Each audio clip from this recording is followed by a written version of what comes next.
আর কয়টা দিন পর বগুড়া মহাস্থানের বিখ্যাত সবজি মেলা। কয় তারিখে মেলা হবে সেটা বলার আগে দলে দলে সবজি খাওয়ার জন্য লোকজন যে অলরেডি চলে আসছে তাদের দেখাই। কত প্রকারের যে সবজি খোর আসে এই মেলায় তার কোনো হিসাব নাই। সবজি খেয়ে চিত হয়ে পড়ে থাকে। তাদের দেহ থাকে মহাস্থানে, কিন্তু মন থাকে চাঁদের দেশে। বিভিন্ন জনের বিভিন্ন স্টাইল, বিভিন্ন কীর্তি। এ যেন যেমন খুশি তেমন সাজো প্রতিযোগিতা। এই সবজি খাবার জন্য নাকি 15 দিন আগে থেকে লোকজন আসে মহাস্থান গড়ে। তারা এতদিন এখানেই থাকে, এখানেই খায়। চলেন একজন মহিলা সাধকের সাথে কথা বলি। আগামী বৃহস্পতিবার তো এখানে মেলা হবে, এই মেলা উপলক্ষে কি লোকজন এখন থেকে আসা শুরু হয়েছে? হ্যাঁ, 15 দিন আগের থেকে আসা শুরু হয়েছে। 15 দিন আগে থেকে আসে। হ্যাঁ, এনারা থাকে কোথায়?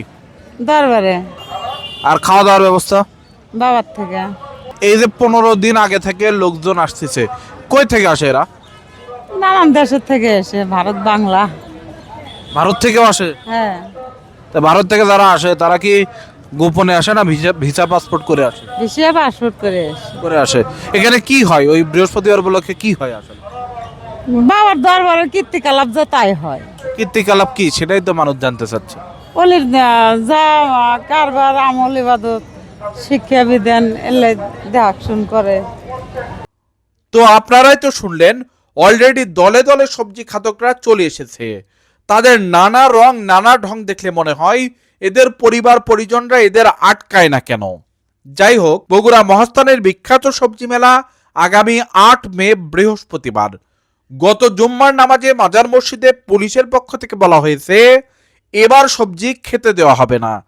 যারা সবজি খেতে আসবে তাদের ফুটবল বানিয়ে খেলাধুলা করা হবে। জানি না কতটা বাস্তবায়ন হবে। আমরা চাই এখানে মাজারের পবিত্রতা রক্ষা হোক।